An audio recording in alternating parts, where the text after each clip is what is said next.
montrer que lorsque de nouvelles techniques colonisent les coulisses du théâtre, cela peut être pour son bien, mais pas toujours. Fiat l'électricité, certes, mais aussi peut-être fuit la lumière. 3 actes. Le mariage, une seconde jeunesse, un amour fou, trop peut-être, et une chute. Acte 1, le mariage. Le mariage de Louis XIV avec l'infante Marie-Thérèse, fille de Philippe II d'Espagne, fait partie de ces nécessités domestiques qui accompagnent parfois les traités. Dans le cas présent, il complète le traité mettant fin à la guerre entre la France et l'Espagne, traité dit des Pyrénées du 7 novembre 1659. En France, ce double événement avait été accueilli avec allégresse. Après de longues années, la paix était enfin revenue dans le royaume et le projet de mariage entre le jeune roi et la princesse espagnole signait la certitude que cette paix serait définitive. On en convient aisément, ce package méritait une grande fête. Pour organiser celle de son château de Neubourg en Normandie, Alexandre Rieux, marquis de Sourdiac, a des idées très précises. Il se propose de donner à représenter une comédie en musique. Il fait construire dans l'enceinte de son château son théâtre personnel et sollicite un auteur en vogue, M. Pierre Corneille, qui vient de triompher avec Andromède. On se met d'accord sur le prix plus ou moins facilement selon les témoins de l'époque. Pierre Corneille cède aux instances du marquis et choisit comme sujet l'histoire de Jason et Médée, c'est-à-dire le mythe de la Toison d'Or. Il n'y a pour l'heure rien de bien étonnant dans le déroulement de l'événement festif. Monsieur le marquis met tous les atouts de son côté. Il fait aussi appel aux comédiens du Marais, la compagnie de théâtre la plus in du moment. Mais coup de théâtre, ce sont ni l'auteur ni les acteurs qui occupent le devant de la scène, ce sont les machines. La définition des machines par un dictionnaire général du théâtre du début du XIXe siècle est suffisamment fournie pour laisser entendre les difficultés du genre et aussi les réussites de Pierre Corneille avec la Toison d'Or précisément. On appelle, citation, dans les poèmes dramatiques, l'apparition sur scène de quelques divinités ou génies pour faire réussir un dessein important ou surmonter une difficulté supérieure au pouvoir des hommes. Elles ont tiré ce nom des machines que l'on a mises en usage pour les faire apparaître sur la scène et les en retirer d'une manière qui approche du merveilleux. Il s'agit donc de mettre à disposition de l'action des machines qui précisent, voire accentuent, les effets imposés par le thème et désirés par l'auteur. On mesure le risque de tomber à plat, sinon à pic. De même que les ingénieurs hydrauliciens italiens avaient mis leur savoir-faire au service des ballets et des pièces pour créer la grande machinerie théâtrale italienne, Corneille et surtout les comédiens du Marais, directement intéressés par la mise en scène, font appel pour la construction et l'ajustement des machines de leur Toison d'Or à un ingénieur, et à un des meilleurs sans doute, puisqu'il est précisément ingénieur ordinaire du roi, le sieur Buffetin. Tout cela étant toujours, bien évidemment, rigoureusement précisé par contrat. Et ajustement est bien le terme qui convient. Dans Andromède, par exemple, Corneille avait dû ordonner son œuvre en fonction d'une image spectaculaire et classique de la mythologie, pour que Persée vole sur son Pégase ailé au secours de la princesse exposée au monstre, il fallait que la technique volât au secours de l'auteur.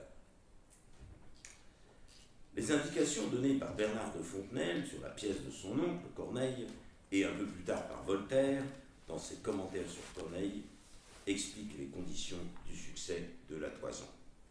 Voltaire. Ce qui surprit le plus dans la représentation, ce fut la nouveauté des machines et des décorations auxquelles on n'était point accoutumé. Pour son oncle Fontenelle, la Toison d'Or est la plus belle des pièces à machine que nous ayons. parce que les machines qui sont d'ordinaire si étrangères à la pièce deviennent par l'art du poète nécessaires à celle-là, tout le merveilleux que la fable peut fournir y est dans toute sa pompe. La pièce, grâce aux pièces mécaniques, la pompe, grâce aux pompes hydrauliques. Harrison Ford, dans Les Aventuriers de l'Arche perdue, c'est du Jason de série B pour chaîne locale câblée. Il est évidemment difficile de se rendre compte, 363 ans plus tard, de ce qui pouvait être exactement ce double savoir-faire, cette liaison précise entre l'art du poète et celui de l'ingénieur. Car l'analyse de ce double savoir-faire, de cette liaison entre les deux arts, interroge le savoir-faire, mais aussi le faire des deux cultures. Exemple, l'extériorisation des sentiments. Le degré de luminosité du décor de Psyché, par exemple, permet de matérialiser les variations de la foi de l'héroïne en son Dieu. Dans Sémélé, la pompe merveilleuse entourant l'apparition d'Hypsipyle visualise l'éblouissement amoureux d'Absyrte, tandis que le temple d'Hyménée brûle lorsque la jalousie surgit du fond du théâtre comme d'un abîme, sur un char traîné par des dragons.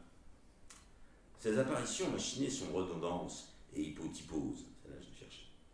Sémélé brûle littéralement de contempler Jupiter.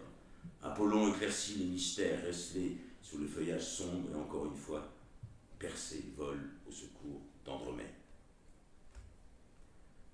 Monsieur Le Jouvet, commentant le traité pratique pour fabriquer scènes et machines de théâtre de l'ingénieur italien Sabatini, 1637, considère cette rencontre entre le machiniste et le poète, entre les choses de l'un et les mots de l'autre, comme la source même de la théâtralité. Ombre, lumière, ligne, vapeur et brouillard, apparition, disparition, tout devient sur scène un saisissement. Les bruits, les crissements, les branches qui craquent, le pas des chevaux, l'eau qui court, le vent et la lune, les soupirs étouffés, le tonnerre et les éclairs, la pomme qui danse et l'eau qui chante, tout prend avec le poète et le machiniste une vie et un sens particulier. Mais voilà qu'avec le temps, tout s'en va, et l'ajustement rigoureux entre les deux systèmes se délite. Le verbe, sous-entendait la tragédie, prend le dessus, et en 1674, ce ne sont plus que de simples illuminations du Vigarani, élève de Sabatini, ayant rejoint la France, qui constituent une partie du triomphe du malade imaginaire. Le développement du récitatif signe l'arrêt de bord du théâtre machine et l'émergence d'un nouveau théâtre, le théâtre classique. Fin du premier acte, mariage à l'italienne, divorce à la française. Acte 2, un amour fou. Le grand retour des machines date très précisément de l'invention en 1840 du régulateur électrique par M. Léon Foucault, le physicien indépendant, comme on le qualifie à l'époque. Deuxième acte et deuxième coup de théâtre, l'électricité entre en scène et pan par la petite porte. De fait, ce régulateur donne naissance à une véritable révolution. Et 6 ans plus tard, sur la scène de l'Opéra de Paris, un nouveau mode d'éclairage. Signe de ce jour faste, ce fut pour figurer le disque du soleil levant. Dès lors, c'est l'explosion. Et malgré les tentatives de nombreux auteurs du début du XXe siècle qui succombent au charme de la fée électricité draguant les scientistes de tout poil, il est impossible de dresser un bilan complet de ces multiples avatars théâtraux. La description que font ces auteurs des diverses incarnations scéniques d'Électre n'induit que peu d'explications concernant leur fonction dans le déroulement de l'action de la pièce. Symptôme déjà et encore d'un certain manque d'adéquation entre la trame et la machine. La grande revue de vulgarisation La Nature, par exemple, constate dans son numéro du 14 janvier 1893 que, bien qu'ayant déjà publié un certain nombre d'articles sous la rubrique « La science au théâtre » en 1887 et en 1890, elle est obligée d'en reprendre une nouvelle série pour tenir ses lecteurs au courant des améliorations apportées par l'électricité. Ces améliorations portent aussi bien sur les mécanismes des théâtres, comme la manœuvre électrique des rideaux de fer, que sur les dispositifs scénographiques, comme l'oiseau dans Siegfried. Quant à messieurs de Vaulabelle et Mardinquet, ils nous proposent en 1908, dans un ouvrage richement documenté, intitulé tout simplement La science au théâtre, une étude sur les procédés électriques en usage dans le théâtre moderne, la Bible du chef machiniste, fin de siècle. Deux exemples servent de révélateurs de trois attributs de cette électrodramaturgie et qui ressortent de dizaines, de centaines d'autres. 1853, à l'Opéra de Paris, de nouveau, première apparition des fontaines lumineuses. De perfectionnement en perfectionnement, et par une meilleure intégration dans la scénographie, sinon dans l'action, ces fontaines vont bouleverser la conception que l'on pouvait se faire de la scène de la course à l'abîme de la damnation de Faust. Exemple, celle admirée un petit peu plus tard à Monte-Carlo et présentée par M. Lucien Lefebvre, porte-parole de ses collègues machinistes. Citons M. Lefebvre. Tandis que Faust et Méphistophélès galopent sur Vortex et Giaour, ces deux noirs chevaux prompts comme la pensée, représentés pour la circonstance par deux mannequins articulés, au fond de la scène se déroule une longue toile représentant successivement les paysages qui correspondent aux diverses phases de la course. Au moment où Faust s'écrie « Il pleut du sang !», la cascade, qui était d'abord d'un beau verre d'eau, prend une coloration rouge sang grâce à la manœuvre de verre de couleur. La redondance entre texte et machine est sanglante. Sur scène, il pleut du sang, au sens propre et au sens figuré. Mais c'est 3 mois plus tôt, en décembre 1892, que le sommet technique aura sans doute été atteint.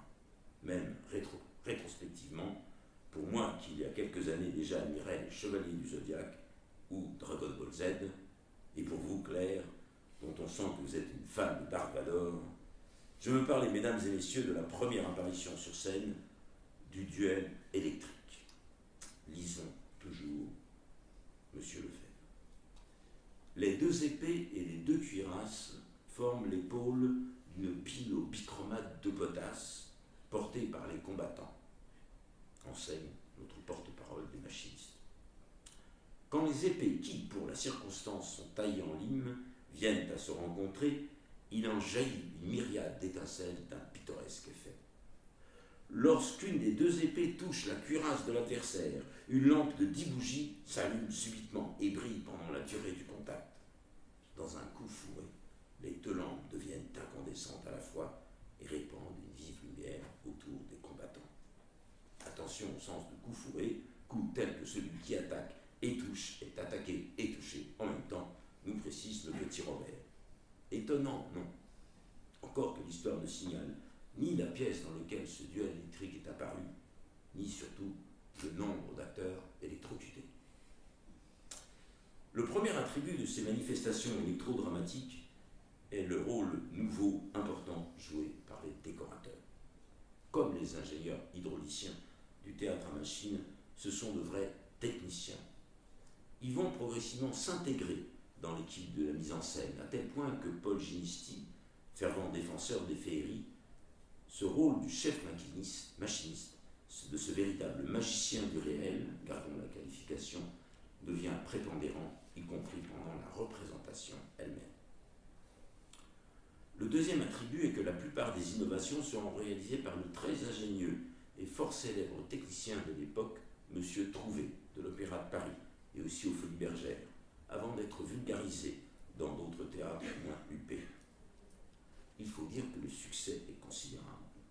On voue un culte sincère et profond à mademoiselle Loïe Fuller, quand l'artiste exécute, grâce à M. Trouvé en 1893, la danse dite serpentine et se métamorphose par l'effet des transformations kaléidoscopiques en un lustre vivant qui déjà éblouissait Johnny Depp. Mais troisième attribut, l'électricité a modifié bien plus que la mise en scène. Alors que les rampes à gaz s'éteignent les unes après les autres, alors que l'obscurité gagne la salle, alors que le plateau accapare toutes les lumières avec d'infinies possibilités, elle transforme aussi le regard porté par le spectateur sur ce qui se passe dans un espace vers lesquels ses yeux sont en quelque sorte attirés. Dans un grand nombre de pièces, il est utile d'éclairer, dit-on, une partie de la scène et les personnages qui s'y trouvent, soit pour limiter la clarté de la lune, soit pour concentrer l'attention des spectateurs sur ce point, dit-on dans le Lefebvre éclairé. C'est dire si en quelques années ont été corrigés les défauts constatés dès 1871 par M. Charles Garnier dans l'usage des rampes électriques, dans l'équilibre entre l'éclairage par le haut, par le bas, l'éclairage latéral et dans la position des acteurs sur l'espace scénique.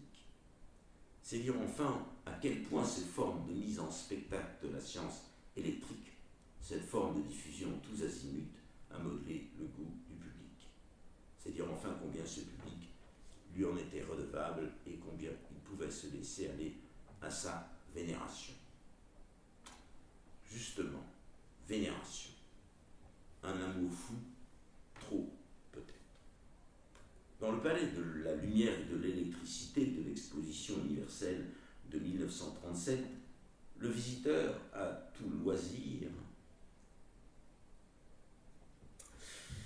de porter son regard sur la fameuse fresque de Raoul Dufy, La Fée électricité, que vous avez juste derrière aussi.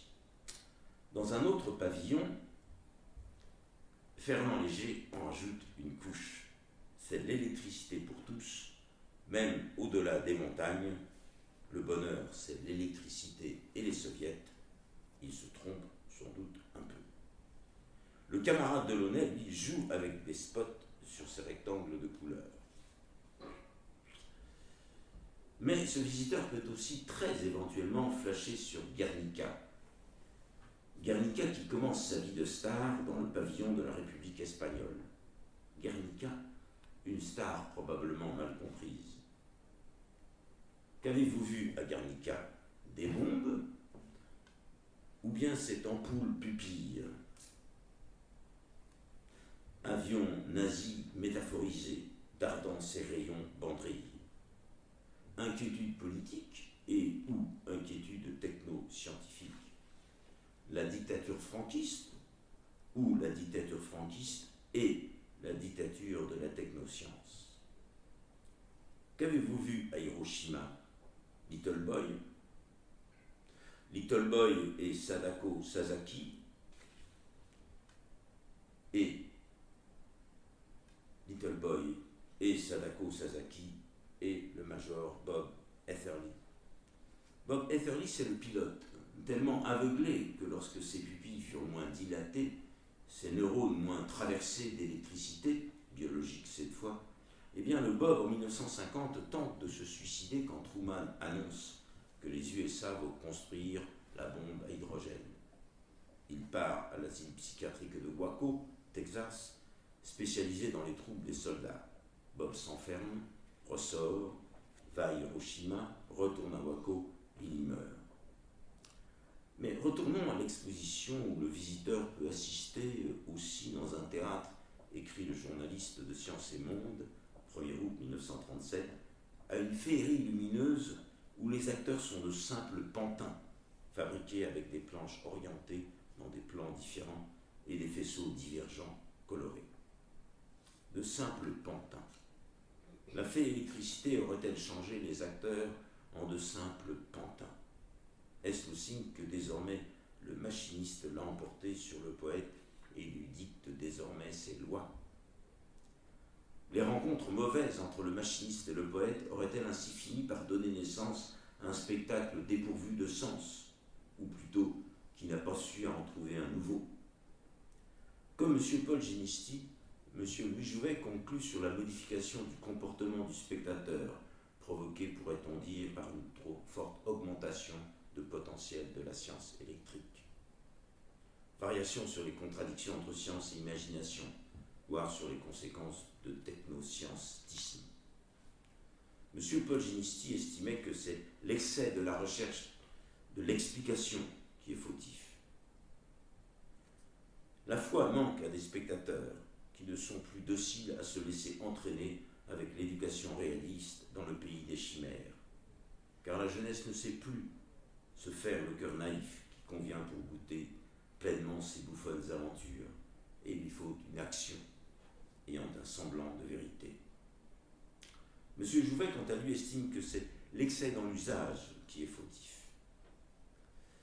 En cette même année 1937, alors que partout on vante machines à laver et autres machines au foyer électrique, alors que partout on vend machines à laver et autres machines au foyer électrique, alors que la revue Arts et métiers graphiques publie un numéro spécial intitulé L'homme, l'électricité et la vie, eh bien en clôture de ce numéro précisément, Louis Jouvet nous commande l'apport de l'électricité dans la mise en scène au théâtre et au music-hall.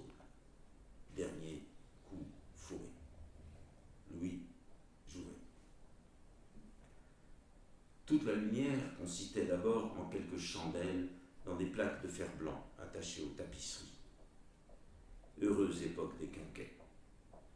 Magnifique maquillage des acteurs où il suffisait d'un peu de blanc d'Espagne, d'un peu de vermillon, d'un peu de bleu de billard et de quelques bouts d'allumettes brûlées, et dont le visage recevant la pauvre et inquiétude lumière de la rampe prenait dans un relief d'eau forte une vie intense. Bienheureuse époque de l'ombre où la moindre torche de résine pouvait signifier au gré du jeu l'allégresse, le deuil, l'inéné, la conspiration ou la royauté, où le plus petit lumignon, la plus modeste veilleuse avait un rôle humain et sensible, où le nuage de lycopode en poudre qu'on insufflait par une pipe de terre se transformait au feu du rat de cave en la figuration de l'éclair. Quelle puissante évocation pouvait être alors le bruit de la pierre roulée sur le plancher ou le bruit de la tôle secouée pour imiter le tonnerre, la poignée de petits pois remués au fond d'un carton de modiste pour dire la pluie diluvienne où les cavaliers chevauchaient.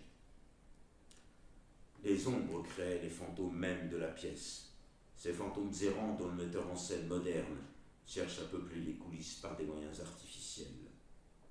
La lumière a fait le vide sur la scène. Quel progrès avons-nous fait? De confort, et seulement de confort.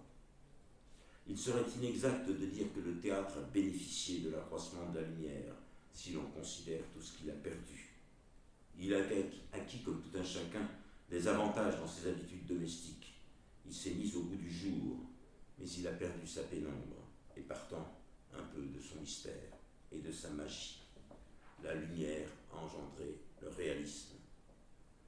La vraie lumière, chacun la porte avec soi au théâtre, l'auteur, l'acteur et surtout le public.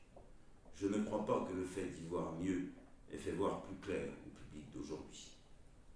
Si l'on établissait une équivalence, de même que l'on a dit par terre quand on lui donna des banquettes, depuis qu'il est assis, il est amorphe, on pourrait peut-être dire des spectateurs de nos jours, depuis qu'ils sont éclairés, ils voient